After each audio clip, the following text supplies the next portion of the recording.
Hier, nous avions l'occasion de partager avec vous la coutume que le Rebbe a instituée et qui demande et qui exige que durant cette période des 3 semaines, donc entre Shiva Asar Tammuz et Tisha B'Av, ce que j'aime appeler le Chol HaMoed.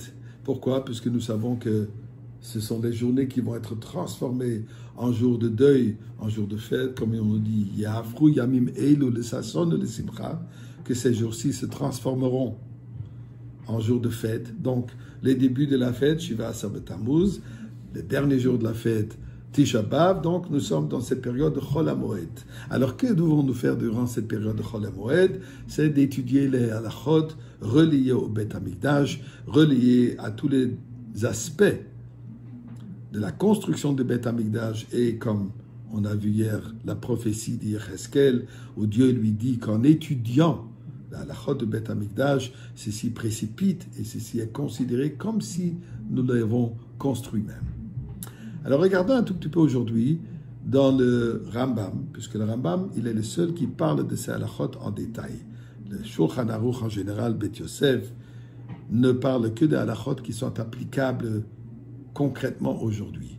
Tandis que le Rambam, qui est le Mishneh Torah, c'est la Torah complète, il nous enseigne aussi la halachot de Beth Amikdash. Et en réalité, il y a le Sefer qui s'appelle Sefer Avoda, le livre de service, le Rambam qui a 14 Sfarim, le 8e, Ashgacha Pratit, et c'est pas certainement bien calculé par le Rambam, c'est le 8e livre dans les 14 livres, ce qu'on appelle les Yad HaChazaka, Yud Daled, les 14 forces, la main forte qui est la main de la Torah, qui Yad HaChazaka qui représente aussi la main forte avec laquelle Dieu nous a sortis de Mitzrayim et avec laquelle il va nous sortir de cet exil. Donc ce Yad HaChazaka avec cette force de Torah, le 8e livre s'appelle Sefer Avoda. 8e, comme nous savons, le chiffre 8 représente l'infini. Le chiffre 8 qui représente l'éternité. Mashiach, le temps de Mashiach est comparé au 8e. Les cordes du violon, de Kinor de Mashiach, est marqué, aura 8 fils. Donc, le 8e livre, le Rambam l'appelle Sefer Avoda, le livre de service, du Beth Amikdash, et tout ce qui relie à cela. Mais intéressant, il commence avec quel halakha? Hilchot Bet HaBechira. Les halachot, les lois du Bet HaBechira, la maison choisie, qui représente la maison, le Beth Amikdash. D'ailleurs, quand on dit dans les Minyan HaMitzvot, quand le Rambam il compte les mitzvot, la 20e mitzvah, le Rambam de dire, mitzvah, il y a une mitzvah, l'ibnot Bet HaBechira, de bâtir, de construire la maison choisie, chez Nema, puisqu'il est dit, Va'asu li Mikdash. Vous allez me faire un sanctuaire. La question qui se pose est flagrante.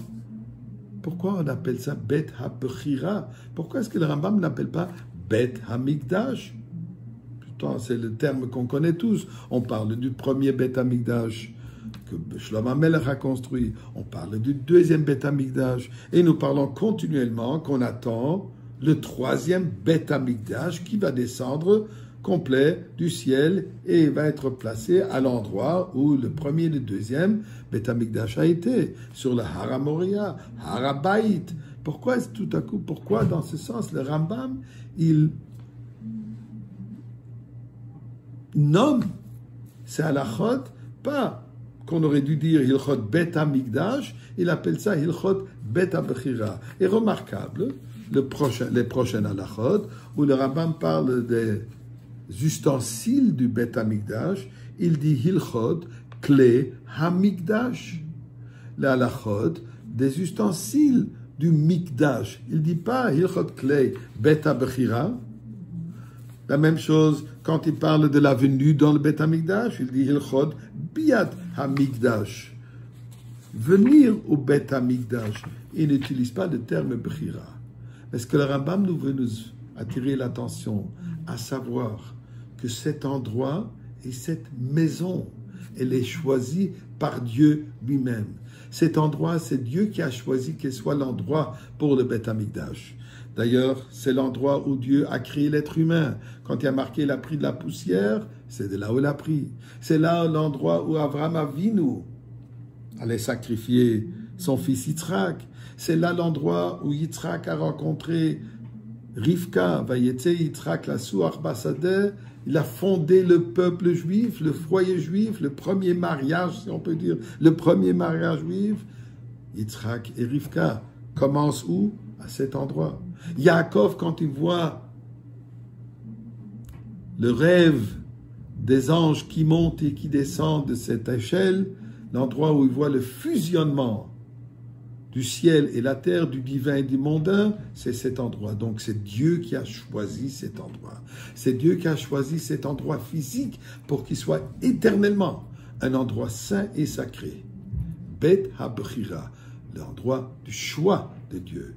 Dieu aide-nous qu'on voit déjà ce choix aujourd'hui sur ce monde physique, cet endroit physique qu'on voit déjà le Bet HaMikdash.